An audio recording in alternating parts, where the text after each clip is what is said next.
Music for the time being. Nvidia is truly a generational tale because you know how many $3 trillion businesses have truly doubled. Nvidia is obviously significant, but it's significant because it's among the most significant methods to learn about AI. As many people discuss, I believe the AI story is still in its early stages. It is revolutionary in terms of productivity, and several use cases are emerging. As a result, even though it may seem like a one-stock market, you should be aware that several stocks have increased by more than 20% so far this year, and I believe that the market's breadth will likely grow. Therefore, the second half offers a lot of prospects for investors. Since Nvidia's stock has been the benchmark for the AI boom in recent years, I feel as though I'm undervaluing it because of the genuinely remarkable success. When you consider the value created by this name over the past 2 years, just in real money, it's unprecedented how quickly it went from being a very large corporation with a market capitalization of several $100 billion to over $3 trillion. Indeed, it is, and the momentum it has seemed to be holding, at least as of the first trading day of 2025. Despite the erratic activity in the overall market, investors are flocking back to the well-liked Nvidia, the tried and true there. Therefore, despite the back and forth between bulls and bears, the share price has been stable. And to answer your question, let's just look at Nvidia's stock last year. It jumped more than 170%, making it one of the top 3 companies in terms of gains for the year. Their most recent quarter's revenue exceeded $35 billion, demonstrating their continued superior performance. Then there was jockeying, which rose to become the most valuable firm in the world. After it replaced Apple, there has been a lot of back and forth over who is in the lead. However, that was only in June. It took it back in June and then again in 2024. Thus, it continues to gain pace, and from what I can see, it continues to have a first-mover advantage in terms of the kinds of chips it manufactures. These chips are what these big businesses depend on. Additionally, despite all of the discussion about AMD and its catch-up last year, it hasn't caught up yet. There are competitors, of course, and AMD and Intel both want to catch up, but they have other issues to attend to first.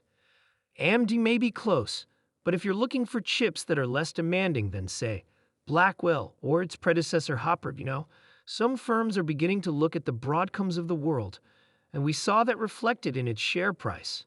However, Nvidia is still anticipated to be strong this year and clearly has that significant first-mover advantage. Alex, indeed, it appears that there is a possibility that this could develop into something even more significant when things become outdated so rapidly, a phenomenon known as the technology race. They will need to replace and grow and expand. But should these businesses that are investing so much money give up on these projects or items if they eventually don't get their money back? We'll take them at their word since I know they have stated they won't do that.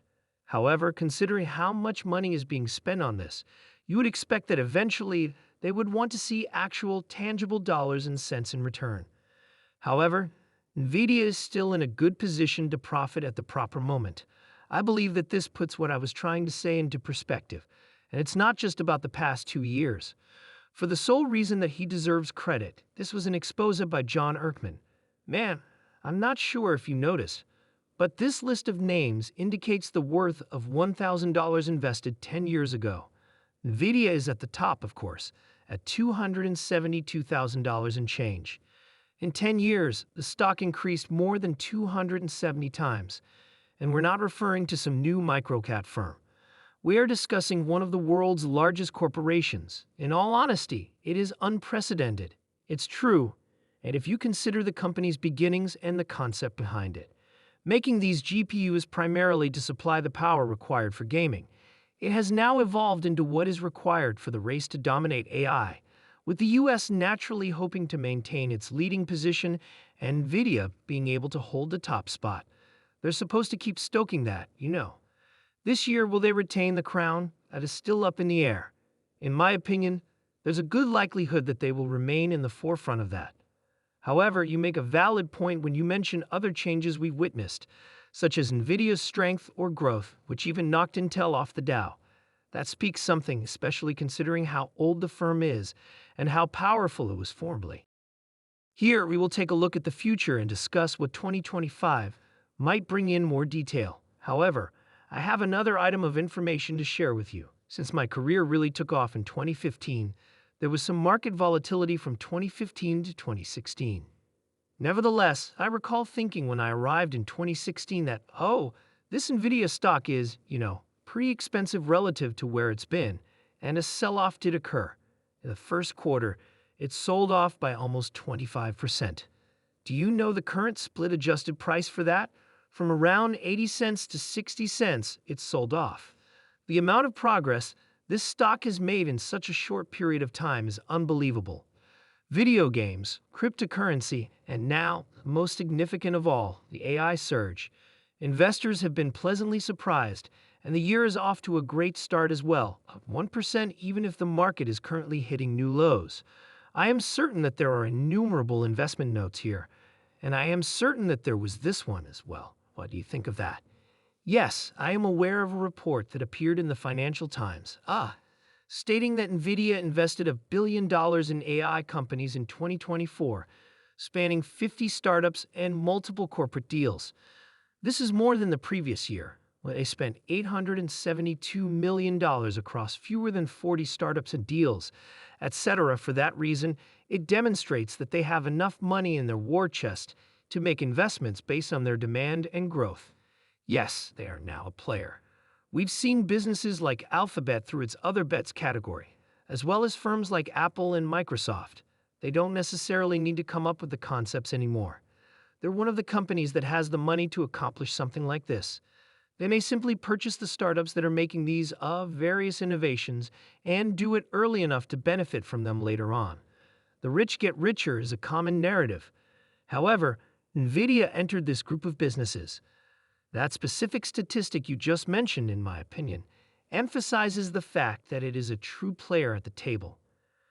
Indeed, but even if you consider the beginnings of the company and Jensen Huang's tenure at the top of Nvidia's leadership, it appears that he would still have a special place in his heart for investing in the next big thing, the next Nvidia. He founded the company at a Denny's. Thus, it makes sense for there to be investment in startups, and for that investment to grow. What will be the upcoming origin story? No, I believe it to be a really good point. I believe you see this similarly with, Bill Gates, Jeff Bezos, or Elon Musk. You can go on. At this point, the quality of life of any of these prominent CEOs is not significantly impacted by little gains or declines in their wealth. I'm not sure if there is a significant difference between 10 billion and 15 billion. However, they do want to have an impact on the world, and whatever they believe will happen, whether it's autonomous driving and electric vehicles for Elon Musk, or the AI projects being worked on by Nvidia, or the space race we're witnessing from some of these various billionaires, they all leave their mark, and I believe that's where they get their motivation at this point. It has nothing to do with